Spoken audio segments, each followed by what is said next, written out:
안녕하세요. 2025년 10월 17일 금요일입니다. 네, 코스피가 오늘도 또 사상 최고치를 갈아치웠습니다. 정말 뜨거운데요. 장중에는 3,800선 근처까지 가기도 했고요. 네, 맞습니다. 정말 대단한 기세죠. 근데 이게 좀 이 화려한 지수 뒤를 보면요. 시장 체감 온도는 영 다른 것 같아요. 미국 지역은행 불안하다 이런 좀 찬물 끼얹는 소식도 있고요. 그렇죠. 항상 좋은 소식만 있는 건 아니니까요. 그래서 오늘은 이 겉으로 보이는 지수랑 그 안에 숨겨진 시장의 진짜 이야기들, 이걸 좀 깊숙이 들여다보려고 합니다. 이게 당신의 투자 판단, 또 경제 흐름을 읽는데 어떤 실마리가 될 수 있을지 한번 같이 파헤쳐보죠. 네, 좋습니다. 중요한 포인트들이 많습니다. 국내 금 가격이 이상하다 이런 얘기도 있고요. 또 롤러코스터 탄 2차 전지주, 반도체 쏠림 현상, 그리고 저 멀리 글로벌 기업들의 움직임까지 핵심만 딱 뽑아서 명쾌하게 풀어드리겠습니다. 네, 하나씩 짚어보시죠. 자, 그럼 바로 시작해 볼까요? 우선 시장 전체 그림부터 좀 보죠. 오늘 코스피 전날보다 0.01% 올랐어요. 정말 간발의 차이인데 네, 0.52포인트 오른 3,748.89. 그래도 사상 최고치죠. 장중에는 3,794.87까지 갔었고요. 그런데 코스닥은 분위기가 완전 달랐어요. 0.68% 내린 859.54로 마감했거든요. 네, 코스닥은 좀 쉬어가는 모습이었죠. 코스피만 이렇게 외롭게 어떻게 보면 외롭게 끌어올린 힘은 대체 어디서 나온 건가요? 역시나 외국인 투자자들입니다. 네, 특히 삼성전자, SK하이닉스 같은 반도체 대형주들, 그리고 일부 2차 전지 관련주 이쪽으로 자금이 확 몰렸어요. 외국인들이 이달 들어서만 코스피에서 5조 5천억 원 넘게 순매수했거든요. 5조 5천억이요? 와... 네, 그중에서 삼성전자에만 3조 7천억 원 이상 들어갔습니다. 거의 삼성전자에 집중 투자를 했네요. 그렇죠. 그런데 여기서 진짜 주목해야 할 점은요. 코스피 지수는 분명 올랐는데 정작 하락한 종목 수가 상승한 종목 수보다 3배 이상 많았다는 겁니다. 3배나요? 네, 하락 종목이 672개, 상승 종목은 222개에 불과했어요. 이게 뭐냐면 전형적인 착시 현상이죠. 아, 착시 현상. 네, 소수의 정말 큰 대형주들이 지수만 끌어올리는 그런 극심한 쏠림 현상에 나타나고 있는 겁니다. 그래서 지수만 보고 와, 시장 전체가 좋다 이렇게 판단하면 좀 위험할 수 있다는 거죠. 정말 그러네요. 지수는 빨간불인데 내 계좌는 파란불인 분들이 많을 수 있겠어요. 네, 충분히 그럴 수 있는 장세입니다. 이런 어떤 온도차가 극명한 상황인데도 증권가에서는 코스피 4천 간다, 심지어 내년엔 5천 간다, 이런 장밋빛 전망도 계속 나오더라고요. 이건 어떻게 봐야 할까요? 네, 그런 전망들이 나오고 있죠. 아무래도 AI 반도체, 이걸 중심으로 구조적인 강세장이 시작됐다. 이런 분석이 좀 힘을 얻고 있는 것 같아요. 특히 삼성전자랑 SK하이닉스 실적 전망이 워낙 좋게 나오니까요. 목표 주가도 계속 올라가는 분위기고요. 그리고 정부의 주주환원 강화 정책, 여기에 대한 기대감도 한몫하고 있습니다. 기대감은 충분히 있는 것 같은데 하지만 동시에 경고등도 여기저기서 켜지고 있어요. 단기적으로 너무 빨리 올랐다는 부담감도 있고요. 또 미국 지역은행 부실 문제, 이거 다시 불거질 수 있다는 우려도 있죠. 그리고 한미 무역 협상, 이것도 좀 불확실하고요. 원달러 환율도 다시 슬금슬금 올라서 1,420원대까지 갔잖아요. 이런 부담 요인들이 만만치가 않습니다. 환율도 다시 오르는군요. 네. 게다가 신용거래 용자 잔고, 그러니까 빚내서 투자하는 거요. 이게 23조 원을 넘어섰어요. 연말 대비해서 거의 50% 가까이 늘어난 겁니다. 50%나요? 와, 레버리지가 상당하네요. 그렇죠. 이 과도한 레버리지 투자가 늘고 있다는 점은 분명히 좀 우리가 경계해야 할 신호입니다. 특정 섹터로의 쏠림, 그리고 레버리지 증가. 이건 확실히 좀 불안감을 키우는 요인이에요. 그런데 이런 불안 심리가 반영된 또 다른 현상이 있다고요? 금 시장에서요. 국내 금값이 국제 시세보다 유독 비싸지는 현상 말이죠. 네, 맞습니다. 소위 김치 프리미엄, 금 프리미엄이라고도 하죠. 오늘 기준으로 보면요. 국내 금 현물 시세가 1g당 22만 2천 원이에요. 22만 2천 원? 네. 근데 이게 국제 금 시세, 그러니까 19만 9,290원보다 무려 11.4%나 높게 형성된 겁니다. 11% 이상이나요? 와, 차이가 꽤 크네요. 굉장히 큰 거죠. 최근 5년 사이에 이런 괴리율이 10%를 넘었던 게 지난 2월하고 이번 달 딱 2번뿐입니다. 이번이 두 번째군요. 왜 이런 현상이 나타나는 건가요? 아무래도 안전자산 선호 심리가 커진 데다가 국내 금 현물 ETF, 나 KRX 금시장 쪽으로 투자 수요가 확 몰리면서 일시적으로 가격이 좀 왜곡된 걸로 보입니다. 그런 지난 2월에도 비슷한 일이 있었다면 그땐 어떻게 해결됐나요? 다시 정상으로 돌아왔나요? 네, 그때는 괴리율이 무려 22.6%까지 벌어졌어요. 22%요? 네, 그러다가 한 달 정도, 영업일 기준으로 18일 만에 다시 평소 수준인 0.7% 내외로 돌아왔습니다. 아, 결국은 제자리를 찾아가는군요. 그렇죠. 어제도 사실 국내 금현물 가격이 한 4% 가까이 하락하면서 괴리율이 좀 줄어드는 조짐을 보였어요. 재밌는 건 같은 날 뉴욕 금 선물 가격은 오히려 2% 넘게 올랐다는 거죠. 국내랑 국제랑 따로 움직였네요. 네, 그래서 금융감독원에서도 국내 금 가격은 결국 국제 시세에 수렴하게 된다, 이렇게 주의를 당부하고 나섰습니다. 특히 금 ETF 투자하시는 분들은요, 이게 국내 가격을 따라가는 건지 국제 가격을 따라가는 건지 꼭 확인하셔야 돼요. 아, 그게 중요하군요. 네, 잘못하면 국제금 값은 오르는데 내 ETF 가격은 떨어지는 그런 좀 황당한 상황을 맞을 수도 있습니다. 어떤 전문가는 차라리 국제금 현물을 추종하는 ETF가 상대적으로 유리할 수 있다, 이런 조언도 하더라고요. 그렇군요. 금 투자하면 또 떠오르는 분이 있는데 연예인 전원주 씨. 금 투자를 되게 좋아하신다고 들었는데 요즘 금값이 이렇게 오르면 꽤 재미를 보셨을 수도 있겠어요. 네, 뭐 장기적으로 보유하셨다면 그렇죠. 2022년 초랑 비교하면 금 현물 가격이 2배 이상 올랐으니까요. 상당한 수익을 거뒀을 가능성이 높죠. 와, 다만 최근에 이런 프리미엄 현상은 좀 단기적인 수급 불균형일 수 있다. 이 점은 꼭 기억하셔야 합니다. 알겠습니다. 자, 그럼 금 이야기에서 다시 주식시장으로 한번 돌아와 보죠. 오늘 정말 뜨거웠던 섹터 중 하나가 2차 전지였습니다. 에코프로는 무려 27%나 폭등했어요. 네, 정말 엄청났죠. LNF, 에코프로비엠, 삼성 SDI, LG에너지솔루션 관련주들이 다 같이 급등했는데 이건 또 무슨 배경이 있는 건가요? 가장 큰 이유는요, 역시 AI입니다. AI 데이터 센터가 확산되면서 에너지 저장 장치, ESS라고 하죠. 이 ESS 수요가 폭증할 거라는 기대감 때문이에요. 아, AI 때문에 배터리 수요가 는다고요? 네, 그렇죠. AI 연산하려면 전력이 어마어마하게 필요하거든요. 이걸 안정적으로 공급하려면 ESS가 필수적입니다. 그런데 ESS의 핵심 부품이 바로 배터리잖아요. 그렇군요. 그러다 보니 2차 전지 업체들 실적이 좋아질 거다, 이런 기대감이 확 커진 거죠. 실제로 미국 ESS 2위 업체인 플루언스 에너지라는 회사가 있는데 주가가 최근 3거래일 만에 50%나 급등했어요. 50%요? 와, 단기간에 엄청나네요. 네, 여기에다가 또 지난달 전 세계 전기차 판매량이 역대 최대치를 기록했다는 소식도 있었고요. 그리고 LG에너지솔루션 3분기 실적이 예상보다 훨씬 잘 나왔어요. 어닝 서프라이즈라고 하죠. 이런 것들이 다 투자 심리를 강하게 자극한 겁니다. 와, AI가 정말 여러 산업에 영향을 미치네요. 배터리 수요까지 끌어올릴 줄은 몰랐습니다. 근데 항상 이렇게 주가가 급등하면 좀 걱정되는 부분도 있잖아요. 마냥 좋게만 볼 수는 없을 것 같은데요. 네, 정확히 보셨습니다.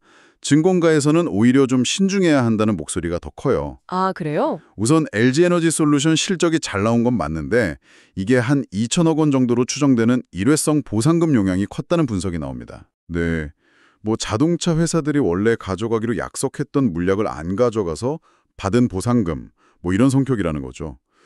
그리고 에코프로비엠도 3분기에 흑자로 돌아설 걸로 예상은 되는데 여기에도 일회성 이익이 꽤 포함돼 있어요. 뭐 지분 투자 관련 이익이나 충당금 환입 같은 거요. 한 475억 원 정도. 꽤 크네요. 네. 그래서 이걸 빼고 나면 핵심 사업은 아직 적자 상태다, 이런 분석이 좀 지배적입니다. 그러니까 펀더멘털 자체가 좋아졌다기보다는 그냥 시장 자금이 돌면서 단기적으로 급등한 거 아니냐, 이런 시각인 거죠. 아, 순환매 성격일 수 있다. 그렇죠.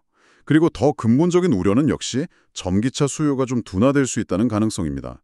미국이 10월부터 전기차 보조금을 없애는 것도 있고 해서 내년에는 수요가 좀 꺾일 수 있다는 전망이 나오고 있거든요. 네, 그 얘기는 계속 나왔었죠. ESS 시장이 커지는 건 분명 좋은 소식이지만 아직 2차 전지 기업 전체 매출에서 ESS가 차지하는 비중은 그렇게 크지 않습니다. 결국 전기차 판매 실적이 흔들리면 전체 실적은 다시 좀 안 좋아질 수 있다는 거죠. 그렇겠네요. 게다가 이런 분석도 있어요.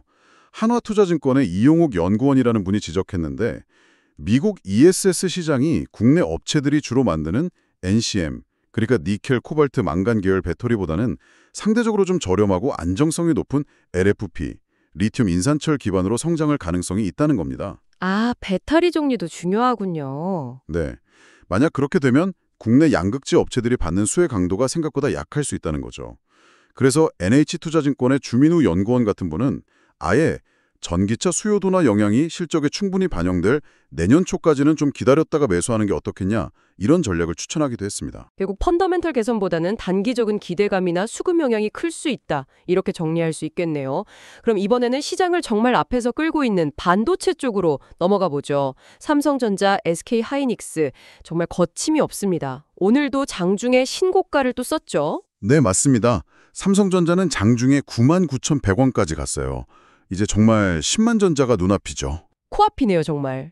SK하이닉스도 장중에 147,500원까지 치솟으면서 신고가를 경신했고요. 외국인 매수세가 꾸준히 들어오고 있고 무엇보다 AI가 촉발한 이 메모리 반도체 슈퍼사이클에 대한 기대감이 정말 하늘을 찌르고 있습니다. 네, 기대감이 엄청나죠. D램 현물 가격 중에서도 범용 제품인 DDR4 8GB 가격이 7년 만에 최고치를 찍었다는 소식도 있었고요. 미국 마이크론 주가도 급등하는 등 계속 긍정적인 신호들이 나오고 있습니다. 분위기는 정말 좋은 것 같은데요. 네, KB증권의 김동원 연구원은 이런 전망까지 내놨어요. HBM뿐만 아니라 일반 D램 수요까지 폭발적으로 늘 거다. 그래서 내년부터는 공급 부족이란 가격 상승이 본격화되고 2026년에서 2027년에는 아주 심각한 공급 부족 상황에 직면할 수도 있다. 심각한 공급 부족이요. 네, 그래서 삼성전자와 SK하이닉스가 과거와는 아예 차원이 다른 새로운 성장 국면에 진입할 거다. 이렇게 예측하더라고요. 와, 듣기만 해도 엄청나네요. 이런 기대감 때문인지 개인 투자자분들도 어떻게든 이 상승 흐름을 좀 올라타려고 하시는 것 같아요. 특히 홍콩 시장에 상장된 레버리지 ETF가 그렇게 인기라고요. 아, 네, 맞습니다. 국내에서는 안 되는데 굳이 홍콩까지 가서 투자하는 이유가 뭘까요? 좀 위험해 보이기도 하는데요. 네, 그게 국내에서는 개별 종목 주가 움직임을 따라가는 레버리지 ETF 상품이 금지되어 있거든요. 아, 법으로 막혀 있군요. 네, 그런데 홍콩 시장에는 삼성전자나 SK하이닉스 주가 움직임에 2배를 추종하는 레버리지 ETF가 상장돼 있습니다. 그러니까 수익률을 좀 극대화하려는 투자자들이 그쪽으로 몰리는 거죠. 수익률 2배를 노리고. 그렇죠. 특히 최근에 SK하이닉스가 주가가 너무 빨리 올라서 투자 주의 종목으로 지정됐었잖아요. 며칠간 신용거래가 막혔었는데 그때 그 대안으로 더 주목받기도 했습니다. 한 자산운용사 분석을 보니까 삼성전자 레버리지 ETF 수요의 60%가 한국 투자자라고 하더라고요. 60%나요? 와, 정말 대단하네요. 그런데 레버리지 투자는 항상 양날의 검이라고 하잖아요. 위험성은 없나요? 당연히 위험성이 크죠. 레버리지 ETF는 주가가 오를 때는 수익률을 2배로 주지만 반대로 내릴 때나 변동성이 클 때는 손실이 2배 이상으로 커질 수 있습니다. 2배 이상이요? 네, 소위 음해복리 효과라는 것 때문인데요. 쉽게 말해서 주식이 오늘 10% 내리면 레버리지 ETF는 20% 하락하잖아요. 근데 다음 날 주식이 10% 올라서 원금 근처로 가도 ETF는 20%보다 훨씬 더 많이 올라야 겨우 본전이 돼요. 왜냐하면 이미 기준 가격 자체가 낮아졌기 때문이죠. 아, 복잡하네요. 네, 그래서 주가가 오르락내리락하는 롤러코스터 장세에서는 이 효과 때문에 손실이 정말 눈덩이처럼 불어날 수 있습니다. 오를 때만 좋은 거군요. 그렇죠. 게다가 단기적으로 매수가 확 쏠리면 ETF의 시장 가격이랑 실제 가치 사이에 괴리율이 커질 수도 있고요. 또 해외 상장 상품이니까 환율 변동 위험도 당연히 있고요. 세금 문제도 있을 것 같은데요. 맞습니다. 매매 차익에 대해서는 250만 원 넘는 부분에 대해 22%의 양도소득세도 내야 하고요. 그래서 전문가들은 정말 하나같이 레버리지 ETF는 장기 투자에는 절대 맞지 않다고 경고합니다. 뭐 단기 트레이딩 관점에서 접근하더라도 아주 신중해야 하고요. 네, 주의가 필요하겠습니다. 반도체 얘기가 나온 김에 M&A 소식도 하나 있네요. 두산 주가가 오늘 크게 올랐는데 SK 실트론 인수를 검토한다는 소식 때문이라고요? 네, 맞습니다. 두산그룹이 SK그룹의 반도체 웨이퍼 자회사죠. SK 실트론. 여기에 인수를 검토 중이다. 이런 보도가 나오면서 주가가 16% 넘게 급등했어요. 52주 신고가도 새로 썼고요. 두산이 반도체 웨이퍼 회사를요? 좀 의외인데요. 그렇죠. 만약에 이게 인수가 성사된다면 두산이 이미 가지고 있는 반도체 후공정 테스트 기업, 두산 테스나 같은 회사들이 있거든요. 이 회사들과 시너지를 내면서 웨이퍼 생산부터 후공정까지 다 아우르는 그런 반도체 소재, 부품 사업 라인업을 갖추게 될 거라는 기대감이 커진 겁니다. 기존의 건설기계, 두산 밥켓 같은 거요. 이쪽 중심의 사업 구조를 좀 다각화하는 효과도 기대할 수 있겠죠. 네, 흥미로운 움직임이네요. 자, 이제 시야를 조금 더 넓혀서 글로벌 변수들도 한번 살펴보죠. 미중 갈등이나 한미 관계 같은 지정학적 요인들, 이것도 국내 기업들에 미치는 영향이 작지 않은데요. 네, 맞습니다. 무시할 수 없죠.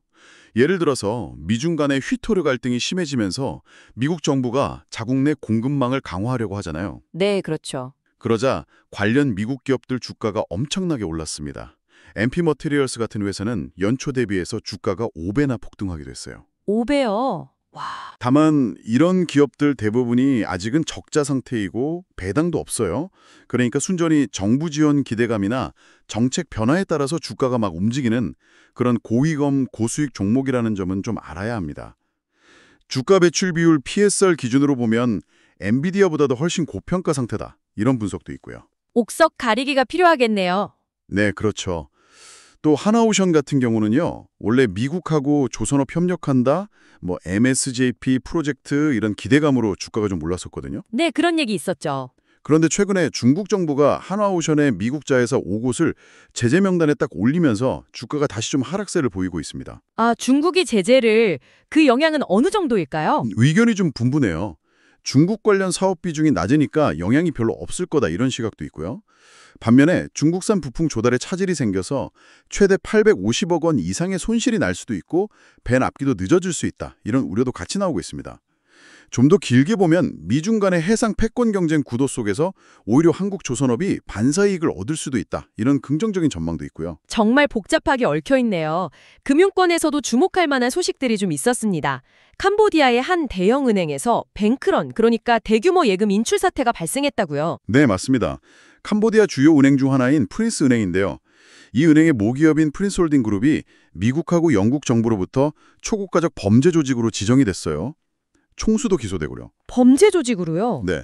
그러면서 예금자들이 불안해서 돈을 막 빼가는 뱅크런이 발생한 겁니다. 미 법무부가 이 조직과 관련해서 약 20조 5천억 원 규모의 비트코인을 압수했는데 이게 사상 최대 규모의 자산 몰수 조치로 기록되기도 했고요. 20조 원어치 비트코인. 그런데 이게 한국과도 관련이 있을 수 있다고요? 네, 그게 좀 문제인데요. 이 프린스 그룹이 과거에 서울에도 사무실을 운영했던 정황에 포착됐다고 합니다. 그래서 국내 금융 시스템에 어떤 영향을 미칠지 좀 조사가 필요하다는 지적이 나오고 있습니다. 아, 국내 영향도 살펴봐야겠군요. 국내 소식도 있죠? 삼성바이오로직스. 네, 삼성바이오로직스가 오늘 임시 주주총회도 열어서요. 바이오 시밀러 사업 부문을 떼어내서 삼성 에피스 홀딩스라는 새 회사를 만드는 안건을 통과시켰습니다. 분할하는 거군요. 왜죠? 기존에 하던 위탁 개발 생산, CDMO 사업하고 바이오시밀러 사업 간에 좀 이해상충 문제가 있을 수 있거든요. 이걸 해소하고 각자 사업의 전문성을 키우겠다. 이런 전략으로 보입니다. 네, 그렇군요. 또 하나 큰 뉴스가 있었죠? 네이버랑 두나무. 아, 네. 네이버 파이낸셜하고 두나무, 그러니까 업비트 운영사죠.